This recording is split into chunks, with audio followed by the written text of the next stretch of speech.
Hi everyone, today is June 20th, 2018, and my name is Mondo. You are tuning in to episode 59 of Hungry Gaming Podcast. Today, joining us, our usual host, Justin. What's up, dude? Hey, bro. I'm excited. We got some interesting topics today. I know. We got a lot to talk about. Not as much as we had to talk about last week, because I think that was ridiculous. That was a little bit too much, but we do have. We should have done an episode 2. We should have done like an episode part 1 and part 2, just per conference. Or per conference. That would have been really good. Yeah, release is 5 episodes. All right, guys, before we begin though, you know the drill. This is our housekeeping part of the podcast. Please remember to check out our main website, www.hungrynetwork.com. There you can find all of our latest episodes, and you can subscribe to make sure you never miss a beat of what to say. You can find us on iTunes, Podbean, Google Play Music, Stitcher, and other affiliate podcast services by simply searching Hungry Gaming Podcast. If you have something to say, a comment or recommendation, join the jury by liking our Facebook page and tweeting us at Hungry Gaming Podcast.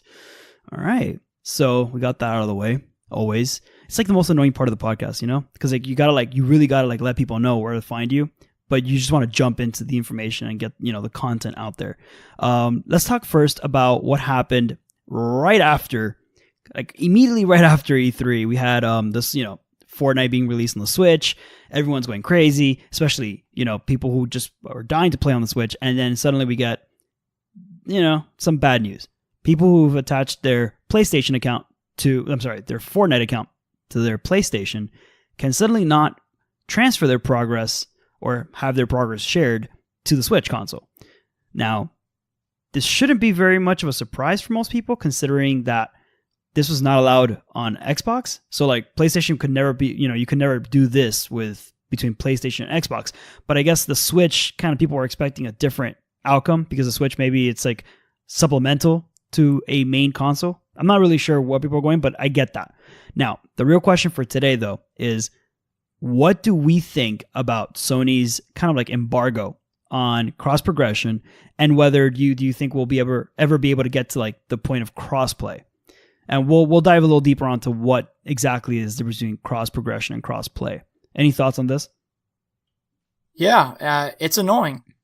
It's extremely annoying, and I'm not even the person who's looking to play Fortnite on the Switch, but it's just the principle of the matter, right? It's not affecting your business model, at least directly through Fortnite. People are still going to play on both, right? And you weren't really... And people, that's not your main driving force behind why people buy your console in the first place. It just happens to be that a huge player base is on the PS4. They've won this console generation up to this point. But no one's bought the PS4 just to play Fortnite, right? So to restrict those players from being able to bring their progress, which, God knows how many, I don't remember what the number, the tens of millions of people that have played Fortnite up to this point, but you would have to think it's millions trying to cross over to the Switch that are being denied just because you think it might hurt your business model. It's annoying. I know you probably feel differently though. I don't think it's not necessarily different. My issue is that you got to look at it from the perspective of Sony, and you got to look at it from the perspective of the consumer, right? So it would be unreasonable to expect Sony to do something that would be counter interest to their shareholders and their overall performance, the company's goals. Now, there's definitely an argument to be made that there is long-term potential profit from opening up to crossplay. I don't think that it's enough potential for Sony to actually justify doing it, because this Sony right now has such a large market share when it comes to console sales that when you really look at it, it would practically be allowing Xbox to monetize on that. I know a lot of people don't see it this way, but when I look at it and I think of the way Sony has played out, this whole monopoly they have on console, because really when you look at the numbers between Xbox and Sony, Xbox kind of almost got to the same, not even numbers, just the acceleration, the level of sales that they were getting. They almost got to the PlayStation at one time, but they never really reached it, and then just Sony kind of came back again. I don't know if Sony has really any interest at all monetarily to do crossplay. my thoughts are different on cross progression though. But before we get to that, can you explain to me a little bit about what you meant when you said that there are possible ways or arguments that can be made for them to make money through crossplay? Because I really can't think of a way in which, or rather cross progression either, that this makes money for them.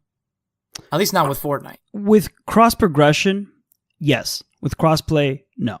So with crossplay, I don't think Sony, Microsoft, yes. That's why like my main thought was we have to look at it from like Sony's perspective, because if we look at it through Microsoft's perspective, if Microsoft had the monopoly, right, on console sales, I promise you the conversation would just be Sony flipped through Microsoft. Because I'm not really saying that one is eviler than the other. I'm saying they're both companies and they're both trying to make money. So when you look at Microsoft is at they have the shorter stick right now. They have the more to beg from the community to be like, hey, look, we don't have the exclusives, we don't have the titles, right? But we're open to allow you guys to cross-play with us. So if you have a Switch, you can play with us. And you have this, and you can play with us. Why? Because they know that they're losing the console war. So when you have PlayStation, right, they have an upper hand. They have the bigger stick. It's kind of like, what's the saying? Peace only comes from having the bigger stick or something like that. Sony has the upper hand right now. So Sony has no incentive to whatsoever to open their doors. And from their perspective, let's focus first on crossplay. If they allow crossplay, right, their first thought would be, the first process that would happen will be people would say, oh, you know what?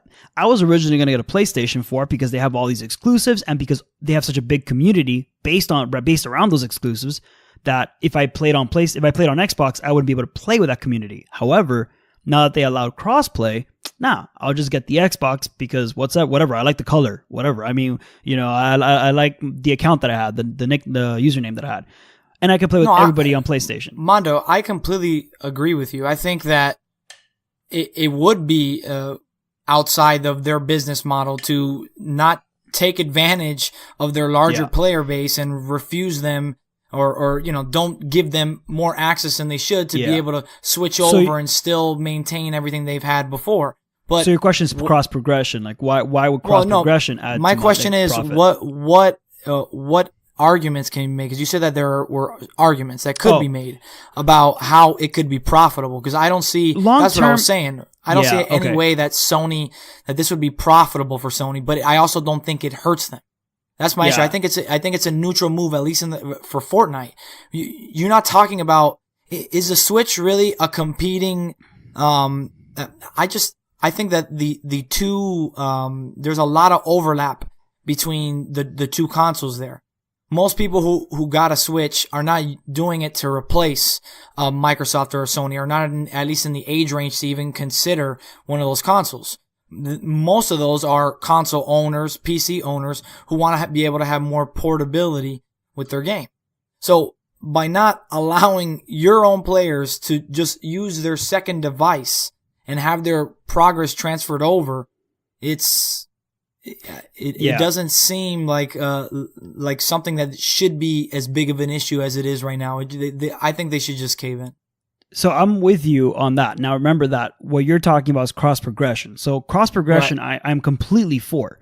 I think that cross progression does hurt Sony. Like the restriction of cross progression does hurt Sony, and I think that there's more money to be made had they opened cross progression. Now I feel like the equity they have on their fan base, right? Like the trust that they've gained, because Sony has for a while now, right? They've kind of been losing ground only because of this whole, this whole exclusivity thing that they're kind of creating with no crossplay.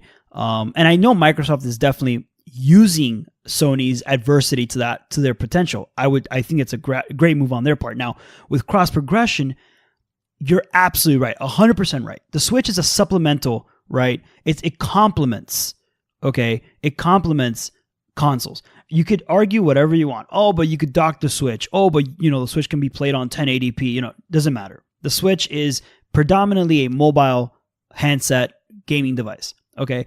Most of the people that I talk to, very few actually play primarily on the docked part of the experience. Most people play on the handheld experience, because that's really why you buy the console for, to be on the go. I completely agree with you that people who are buying the Switch most likely or are in the process of considering buying another kind of like main console, whether it be a PlayStation or an Xbox.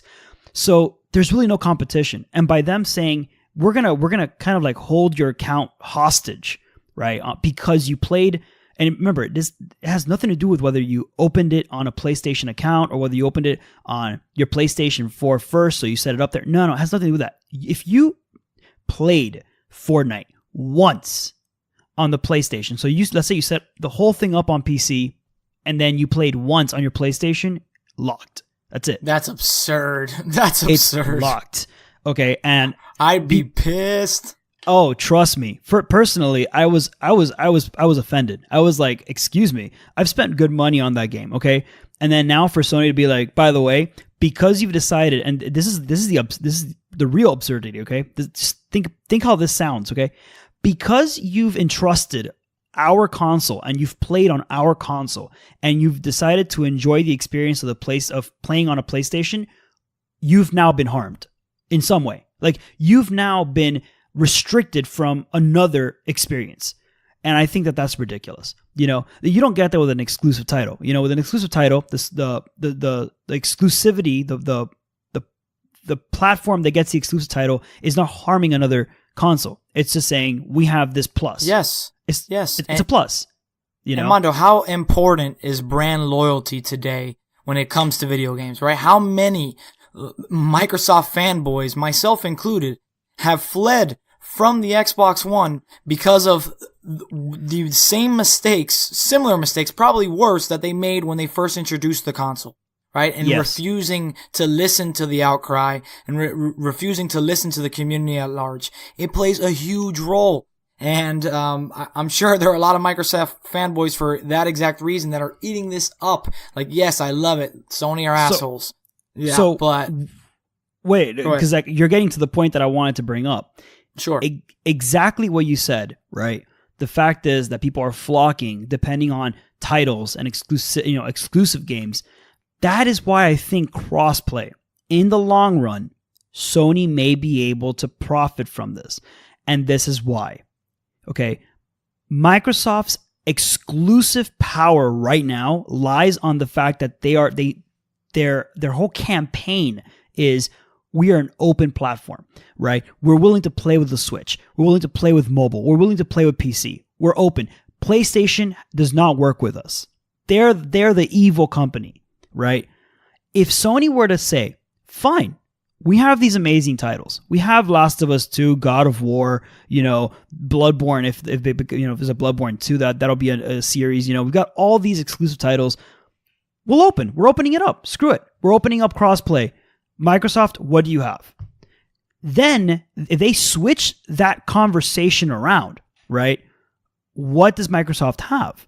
And you and I, we've always been. I know I've been historically a PlayStation player, but I've always been open to getting an Xbox. So unfortunately, it came in a time where Xbox really had nothing to sell me for. So I would like to own an Xbox. There's just no reason to, and Microsoft has not done very good on that, because even then, when we watched the E3 conference, most of the titles that we saw were not necessarily exclusives. They were world exclusives in the sense that you got to see them first. Yeah, on the Microsoft stage, but then you could turn around and be like, well, okay, that was really cool. I'm going to buy it on PlayStation, So Sony's really shooting themselves in the foot. Crossplay, short term, probably hurt them. Long term, if they focus solely on like the faith of the players and the fact that they might garner more trust from them, and that they'll completely wipe Microsoft's campaign, I think in the long term might actually be a very good, strategy. But I agree with you. That's a great pitch. You should write them a very strongly worded email, Mondo.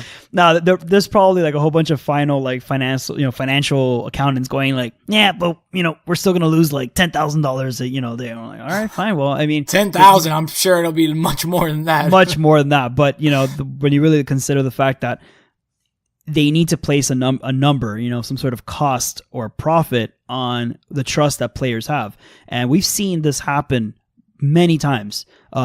EA is not a console, is not a console manufacturer, but they are a developer. Publisher. And when you really consider what they've done, it's really hurt them in the long run. I mean, and that was just based on the fact that like they're dropping thousands, millions, millions and hundreds of millions of dollars on game development, and it's still not gaining trust because they're not getting it right. Sony needs to get it right because they can drop as many titles as they want. Gamers' trust is very fleeting. It'll flee quickly. Absolutely, but I'll tell you what, you throw out The Last of Us, Ghost of Tsushima, and if it ends up living up to the hype, Death Stranding, and those all hit on top of Spider-Man, I think players may get over it pretty quick. So I mean, the games still play a huge role. This could all be absolute shit. Like everything we're saying could be absolute trash, and then Sony just ends up saying, "No, fuck it all. We're not gonna open up," and then they end up becoming like a monopoly or something. I mean, look, we don't know, but I definitely think that in the long run, there is some, at least, and to close up this conversation, I think that if we're gonna separate, because we've been talking about crossplay, but at least if they were to be willing to meet halfway and at least allow cross progression. I think cross progression comes with almost no pain to them in any way. I think there's only like one negative to it, and that is the potential that people jump ship from PlayStation and they can carry their account with them to another console, right? But even with that said, PlayStation has the exclusives. PlayStation has the market share for consoles sold. They have the community. The likelihood that people are leaving PlayStation is not as likely as people saying, "Oh, I can play this game on a new PlayStation that I have, and I don't have to restart the game." Like I can just log in and start from where I played on my Switch or PC or Xbox. So that'd be really cool. But for now, the question is gonna stay focused on Fortnite. Anything else you want to talk about here before we jump into the actual Fortnite conversation, which I think it's quite interesting. I think that yes, I do. I do want to remind you, speaking of reasons to have the Xbox, that Fallout 76 beta will be releasing on the Xbox One first. Yep, you're absolutely right. But and that was announced sir? Like last week, right? It was announced that after all the times you've tried to embarrass me by saying that you're part of the PC master race and you're superior, I'm gonna let you know that you'll be receiving videos and screenshots of Fallout 76 in action from my TV. So I would like to let you know that I'm not getting Fallout 76 on PC. I'm getting it on PlayStation because I'm gonna try and garner as many. Because I know a lot of people on PlayStation play, Fallout 76. Like I already got Kevin into it, so I'm gonna kind of like keep it on that. I'll be there with you. Yeah, the thing with the PC is that PC is great, and I love playing on my PC. It's so hard to find people who are willing to like put in the investment to own like a gaming PC. So not many people that I know play on PC, So yeah, and listeners, if you're a PS4 owner out there and you're interested at all playing 76, hit us up. We need people, dozens of people on the map. We can all play together. It'll be pretty cool. Yeah. Now, talking about playing on the map, you saw my segue? I'm trying here. Fortnite. That was a great segue. It was right. It was fantastic. Fortnite. Actually, no, the news is not Fortnite. The news is actually PUBG. So PUBG, or Bluehole's PUBG, it's kind of like been like not really part of the news lately. You've got like people really focused on Fortnite and the whole Switch debacle and all that stuff. But PUBG is releasing a new map this Friday. It's Friday, right? It's June 22nd. Yeah, Friday. Yes. So can you let the listeners know what PUBG is? PUBG it's the game that really set Battle Royale in motion. It's a mod. It's a game that came out, Player Unknown. I'm not really sure his real name. I can never get it right, so I'm just going to say Player Unknown. He was originally a developer designer for H1Z1. I think it was like King of the Hill. Yeah, it was King of the Hill or something like that. Or Kill the Hill. Well, that was a mod from Arma 2. Just crazy. Well, it's a lineage of games. Now, the real thing about PUBG is that it's the I don't want to say the original Battle Royale, but it's the first Battle Royale game to really get traction and put it out there. It's a little less optimized and pretty than Fortnite. Fortnite, look, Epic Games did an excellent job of Fortnite optimizing it, but PUBG still has a following. People are still playing PUBG. There's a new map though. It's got 2 maps now. There's a third one coming out June 22nd. I really not gonna tell you much about it because I'll tell you more about it next week when I actually play it. But for the most part, the gist is this. All right, PUBG and Fortnite are constantly. It's like this feud. It's like PUBG versus Fortnite is like PlayStation versus Sony. It's like Pepsi versus Cola. You know. And just to clarify, Fortnite is Sony and PUBG is Xbox.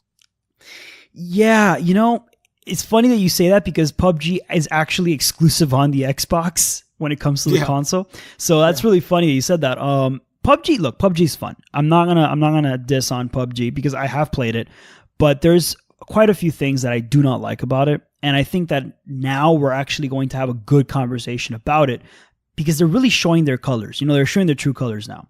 So the way it worked before was PUBG, you would pay $30, right, up front, and then you would get access to the game. Okay, so you get access to the game, and then every time you played a battle royale match, okay, whether it be solo, duo, squad, whatever, you would get a number of in-game currency, and then you would use that in-game currency to buy the dreaded loot boxes. So it would be a loot box. Okay, Justin, hear me out here, dude. You're gonna love this one. Ready? Yeah. Recently, not recently, but about maybe like a few months ago, they started introducing locked loot boxes. Oh. Locked loot boxes.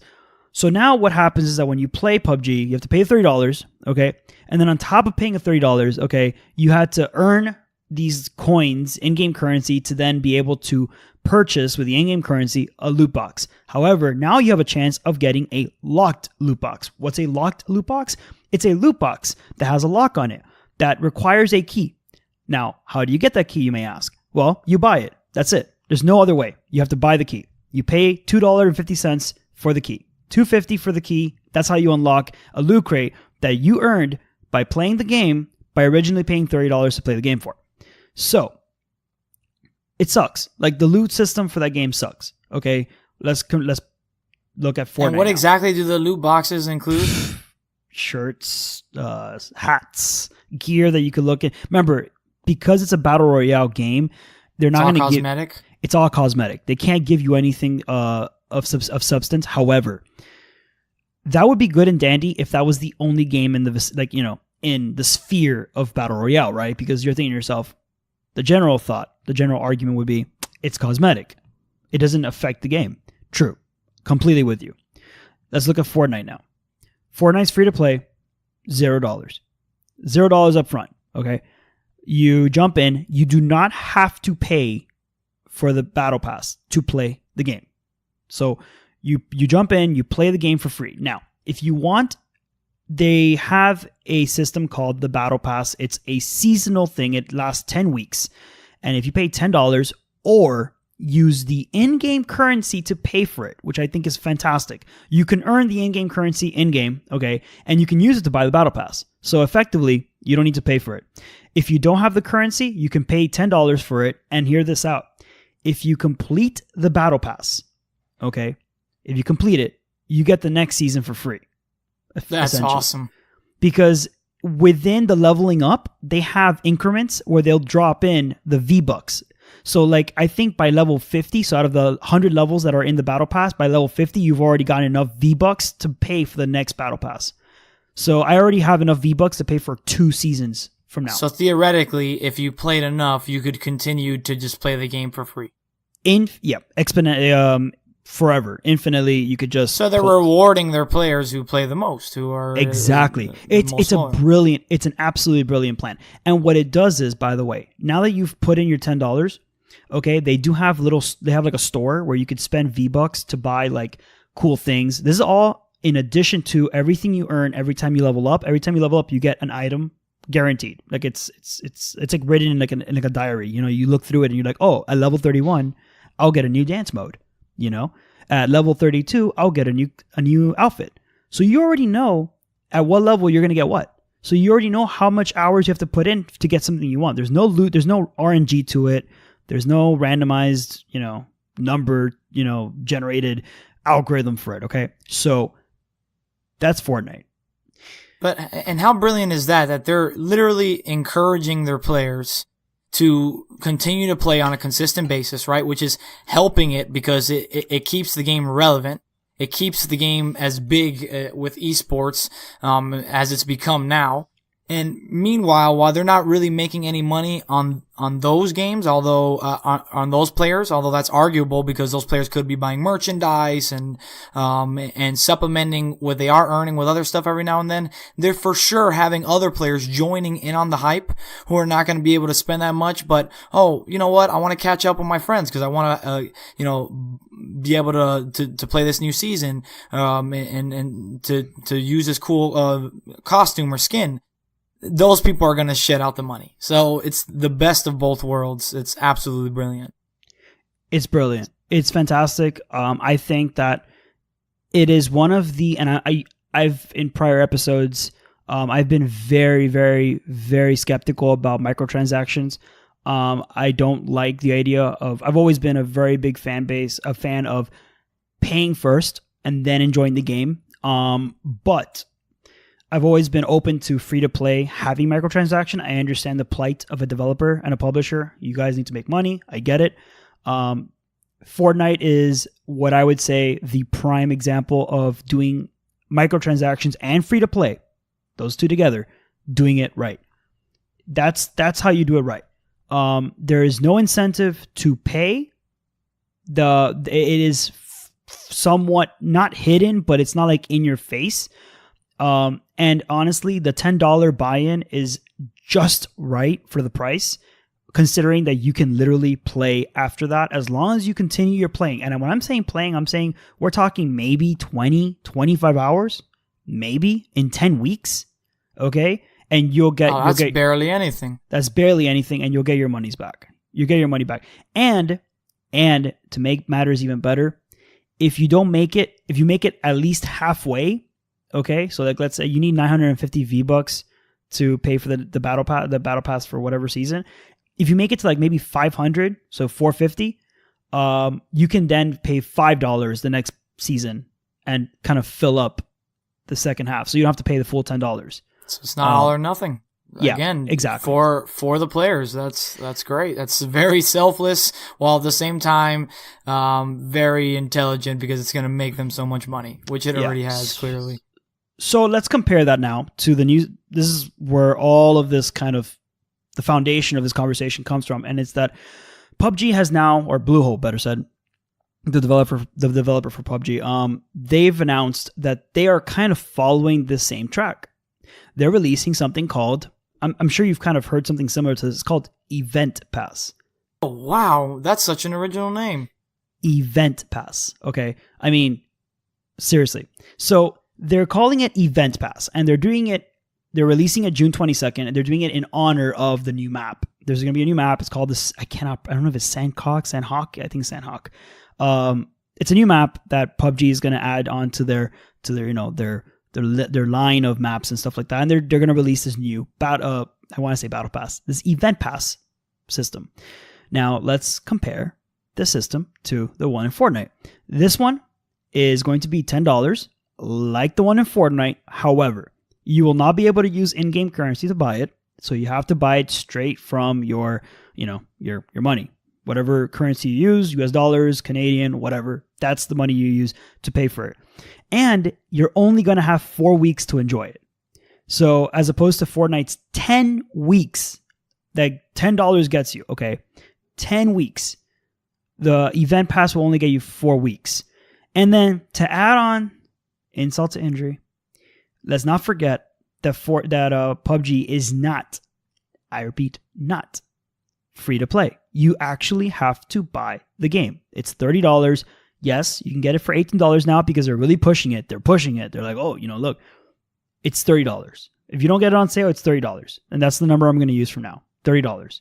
It's not on sale as like a market change, like, it's gotten cheaper. No. It's a sale. It'll go away once the map, releases and all that stuff. So, $30, $30 plus $10 for 4 weeks.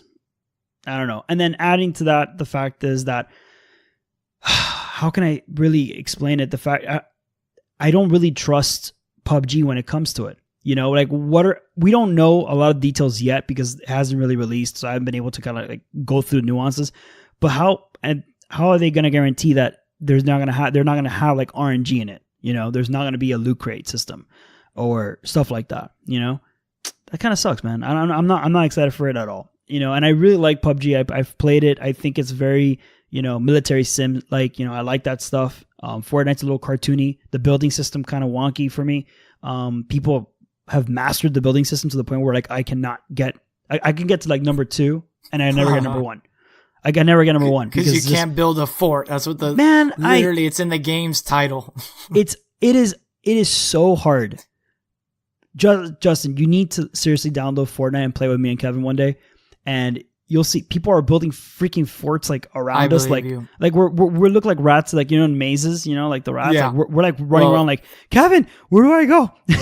like that's the exact reason I haven't got on it because I know I'm gonna get my ass whooped if I do.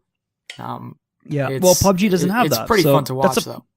Oh, it is hilarious to watch, but there are some aspects of PUBG that I enjoy, and that's one of the aspects. No freaking wall building, but it's really fun.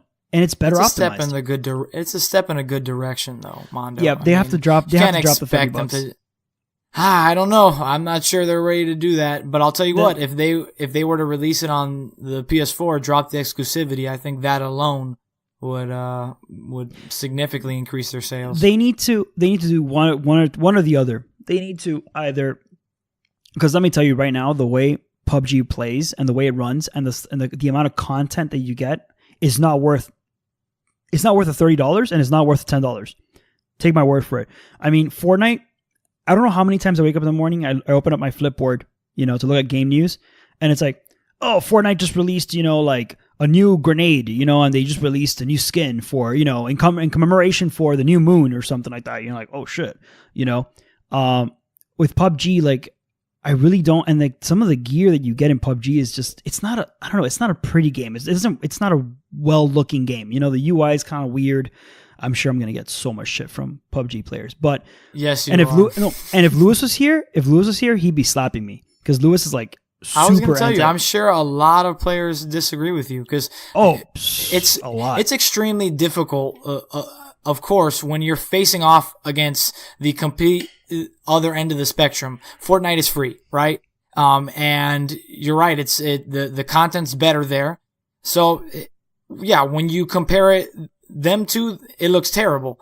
But there are a lot of other games that charge a full $60, and I'm sure PUBG players would, never, want to play or be interested to play and will never invest as much time as they have in PUBG in those games. So it's all relative, but I don't know. I just think if you're going to copy another company and be so nonchalant about it, event pass, battle pass, okay, you're just gonna change one word. You couldn't have just come up with your own phrase. Don't do it and then go only halfway and still charge people, and not have it for even half the length of what Fortnite does. It's kind of salty. I think I'm not really even sure where they came out with the 4 weeks. Like, why 4 weeks? Like, wouldn't you? I don't know. Like, if you're not gonna drop the price, if you're gonna keep the game at $30, at least give us more shit. Like, give us more than just 4 weeks. So that means that after 4 weeks, I have to pay another $10. That's because let me tell you, I really took into consideration when I bought the Battle Pass for Fortnite originally. I took into consideration that I had it even tells you in the menu how many days are left in the season, so like, oh, I've got 32 days to like do this amount of stuff. That's awesome. I know one type of gamer that's probably screaming at us right now as they're listening to us. Oh yeah. MMO players. Oh, absolutely. Because for years they've been paying $15 a month and they're basically telling us to shut the hell up, that we're being cheap. And it's funny because a lot of those MMOs are kind of going, I'm not saying away, but the models are changing. A lot of the, I'm thinking of like EVE Online, for example, like that was a huge MMO online that was like constantly pay, you have to pay monthly to keep a subscription up. WoW is always going to be No, you're right. Most of them have gone free to play now with some sort of premium service, and the free to play that's where it kicks in. Limits, limits your ability to access certain portions of the game and use certain features. Yeah, remember Elder Scrolls Online was originally going to release as a subscription-based game until they decided against it, and then they went to I think it was like pay $60, and then you pay for microtransactions, stuff like that, which I think is cheap. I don't like paying $60 and then having to pay more after that. Like, there's something beautiful about having a free-to-play game that you can jump in, and say, is this for me or not, But the thing with Fortnite and I hate to like kind of grind it down, man, because I'm sure if PUBG players are still listening, they're probably just hating on me right now. But the thing with Fortnite that I think is its major strength beyond its model, the microtransaction and all that, is that it's very clear about it. It's transparent, like the menu, everything is very clear. You know what you're getting. You know what you're paying for. You know that what you pay for is what, I don't even know how to explain it. It's just, I feel like with other games that I've played that are somewhat free to play and then they have microtransactions, it's kind of like hidden behind like bells and whistles, like it's hidden behind like, if you pay this much and then you pay this little, you get these items, but then if you pay this much, you get this item. In Fortnite, it's really not that complicated, and I feel like the same thing with PUBG. It's so complicated, like they add like the whole key system. So you have to pay for keys to then unlock loots that then give you loot, but then you earn that loot from playing in the game. So playing the game that you paid $30 for gets you loot that you have to pay to unlock. It's like, what? Like, it's very strange. It seems so sleazy, It's like, I don't know, man. And then, by the way, it's a chance to get it. So you can get a crate that's unlocked. So there's still an incentive for you to kind of like be hopeful you might get a crate that's not locked. So it's just, oh my God, like players will pay up if the game is good enough, if the developer is trustable, if you can rely on them, if you know that the community is going to be there and they're going to continue to support it, they will dish the money out. I have Absolutely. a younger brother who plays Fortnite, and he doesn't waste his money on shoes. He doesn't waste his money on going out to eat. And no, what he does is he gets very excited about buying an event pass or some sort of package that comes with a bunch of loot boxes. That's what he likes to spend his money on. And he feels zero guilt on doing it. And quite honestly, even though he comes to me to talk to me a lot about whether he should spend his money on this or that, how am I going to discourage that? If that's what you enjoy and you're putting the time in it, and you're not being taken advantage of, by all means, that's what you're supposed to spend your money on, things that you like to do. Absolutely. I'm completely agree with you. We have about maybe like 10 minutes left. I want to just really hone down. Do you want to discuss I don't know if you heard about the news that Who has finally, they're kind of like declaring gaming addiction an actual thing. I want to talk more about this. I want to talk more about this in a later episode where we can actually hone down on this, but it is big news this week. So Who has finally declared gaming addiction to be an actual thing. So you could technically be declared a gaming addict. Now, what is weird about it all, and we're going to focus on this just real quickly, is that I think that the average hours they used to kind of like simulate, it's not them themselves, but like, the media's using it, is gaming addiction is roughly 40 hours of, it was 40 hours. I think it was like 40 hours of gaming a week or something like that. And that's kind of like, I don't know, like that's not a lot. Like, I hate to say it, but like when you really like look at like teenagers and stuff like that, like when I was a kid, like how many hours did you say? 40? I think it was like between 20 and 40 hours a week. Let me see something. Oh gosh. When I was I was 14 to 19, I was really bad then. 20 Major hours. addict. 20 hours. It's 20 hours a week. So I was giving it the benefit of the doubt. I was being conservative, and I was like, no, it's got to be 40 hours because it's 20 hours. I would understand 30. I would understand 40, but 20. That means some kid. For example, we're in the summer now, right? What's 20 divided by 7 is what? Well, yes, it's around 3. It's almost 3. Because 7 times 3 is 20. 3 hours a day? Right. So the students that are out now for the summer, they're at home. They have nothing to do all day. There's no homework. There's no having to go anywhere. They're stuck in their house. You're telling me if they play 3 hours a day and are doing other stuff the rest of the day, even if they play 4 hours a day, that's being addicted? Come on. Yeah. So here's where, like, you know, here's where I think the double standard really kicks in. You know, I've looked at a lot of articles. This actually fascinates me because I've always been like very defensive and protective of, you know, that gamer tag, you know, like being a gamer in the community. Like, I think that there's so many people who don't appreciate what it is. You don't have to enjoy it. You don't have to like it, you know, but at least understand that people do like it. There are people out there who do enjoy playing video games. There are people who enjoy watching people play video games on Twitch. I'm being one of them. I love watching people play on Twitch. There are people who enjoy watching esports. It's a thing. So when people see, you know, addiction next to the word gaming, it's almost like, oh, but of course that makes sense. You know, like a gaming addiction, you know, like my kid's always playing games or, you know, like, or my boyfriend's always playing video games, you know, or stuff like that. There is a level of gaming that I think gets to the point where it's unhealthy, but I think it's the same point with anything, you know, like if you're doing like 80 hours of gaming a week, it's the same thing as if you were watching 80 hours of TV a week. You know, like, you probably have a problem. You probably are just an addictive person when you find something you like. So I Googled it really quickly. Yeah, I Googled it really quickly because I think it's a safe bet that some people, I'm using the below 50, you know, below 50%. Some people who complain or argue that gaming addiction at 20 hours is ridiculous. You know, like 20 hours a week is too much. You know, like it's definitely an addiction. You know, like people shouldn't be playing games 3 hours a day. That's crazy. Nielsen, you know, like the TV rating, you know, like company actually reported that the average American watches 5 hours a day of TV. Oh, okay? I believe that. So when you really look at that, 5 hours a day of TV, an average of 5 hours a day. So is that an addiction? Just saying, like, you know, like is watching 35 hours of TV a day, 35 hours of TV a week an addiction? I think a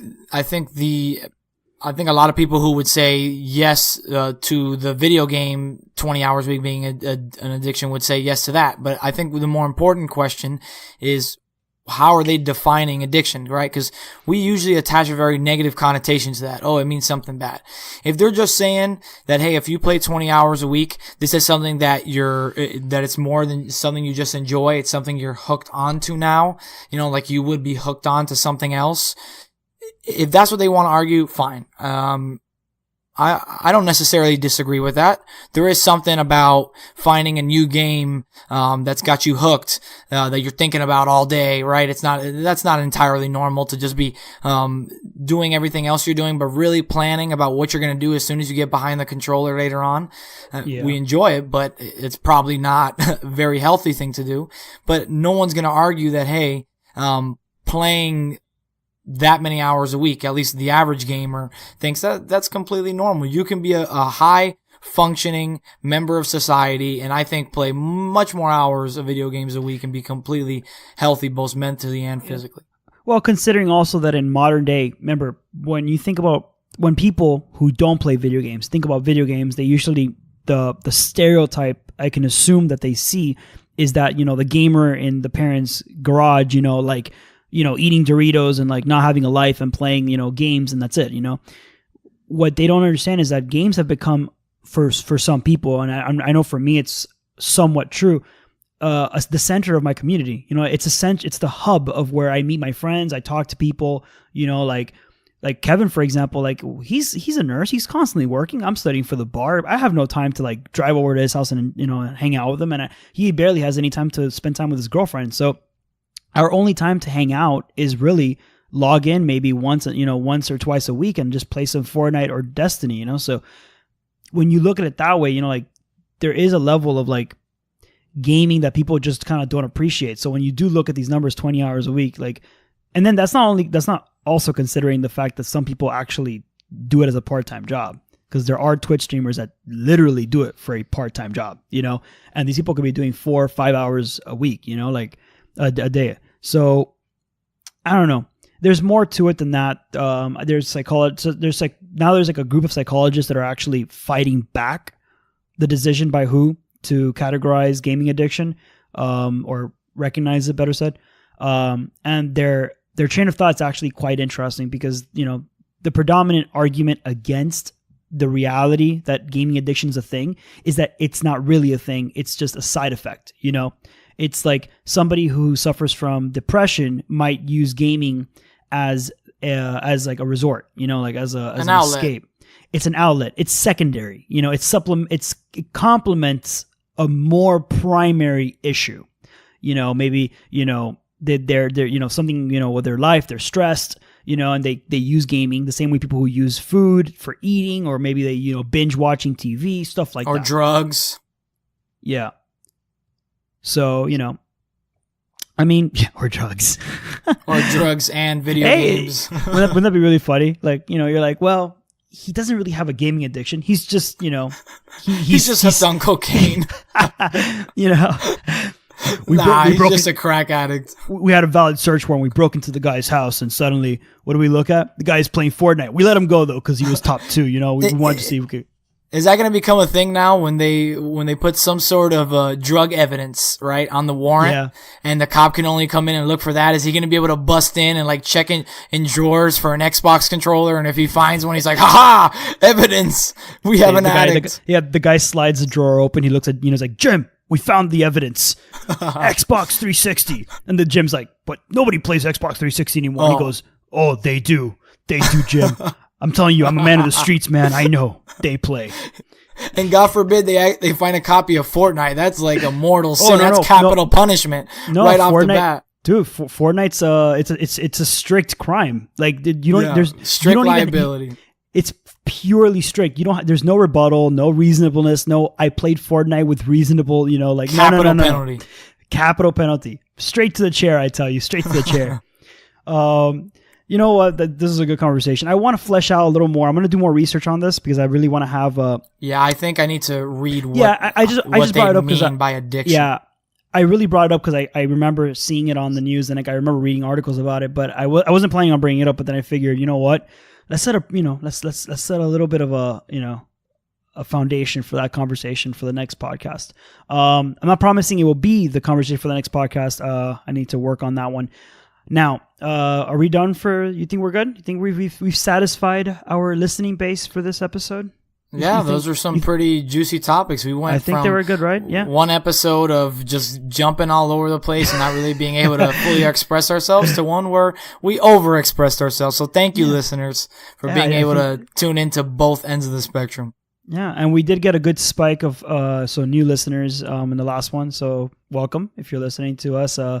We'll be recording. We usually record every Wednesday, and I release these episodes depending on my timing. Sometimes Wednesday night, sometimes Thursday morning.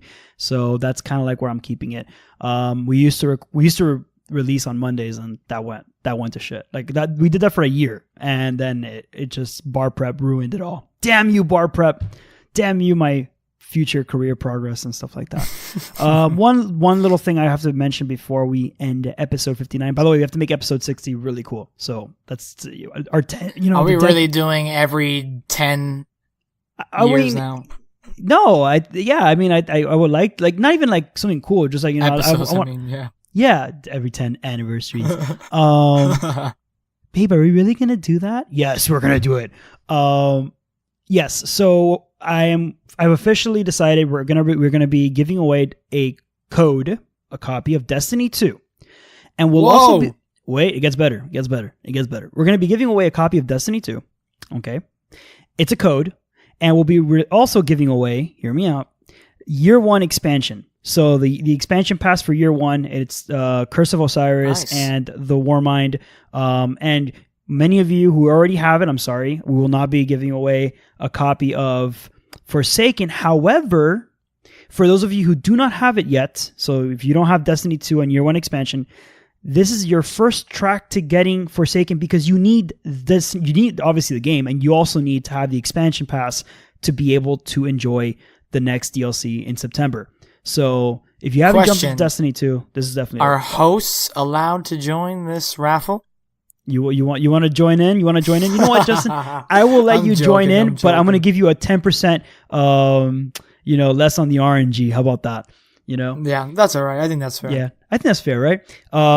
It's a really good giveaway. I was thinking about what to give away, and I was like, you know what? I want to hit home again. You know, like I think that this is. Yeah, he also wants people to play with him. People guys. to play Don't with let on him PC. fool you. Oh, that's one thing. That I gotta make that clear. The code is for PC. Sorry, guys. So. Yeah, well, he still owns it on the PC too. Yeah, I know, but. We need it for PC. So if you have a PlayStation or an Xbox, I'm sorry, you know, like maybe you're willing to get a PC to play Destiny 2. I doubt it, but you know, I think we get it, Mondo. You think you're better than us. We get it. Hey, PC Master Race, man. No, it's not that. It's like the access to codes and stuff like that on PC is much easier to get than the access on PlayStation. Like there's like never like most things they want, you know, most places they want, you know, a physical copy and stuff like that. I'm like, no. I want a physical. I want to get an actual code. You know, it's easy. It's easier to just get to people and quicker. All right, guys. Now the way to enter. Don't make us go to the post office, guys. I know. The best way to enter, by the way, will be I'm shifting focus to our Instagram. Kevin needs some love. Kevin is the one running our Instagram. So if you want to give him some love and also enter for your chance to win Destiny 2 copy for PC and the expansion pass for year 1. Just go. The way to enter is by following and then comment. I mean, you can like it, but comment on any of our photos. We'll be keeping track of those. It's a little bit of a nuisance for us, but it's worth it. I want you guys to, kind of get the Instagram up and moving. It's relatively new, so I want to get there, give Kevin some love there. And hey, if you win, you get yourself some pretty good loot. So that's pretty cool. Justin, any closing arguments, saying you're a lawyer? Fallout 76, Xbox beta. Hit me up, Snoke24, if you're interested. All right, awesome. You guys can hit me up at Roadster Gaming on certain places. Everything's on the show notes below. Thank you guys for listening. And Justin, they will catch us next week, right? Next week. Yes, sir. Let's do it.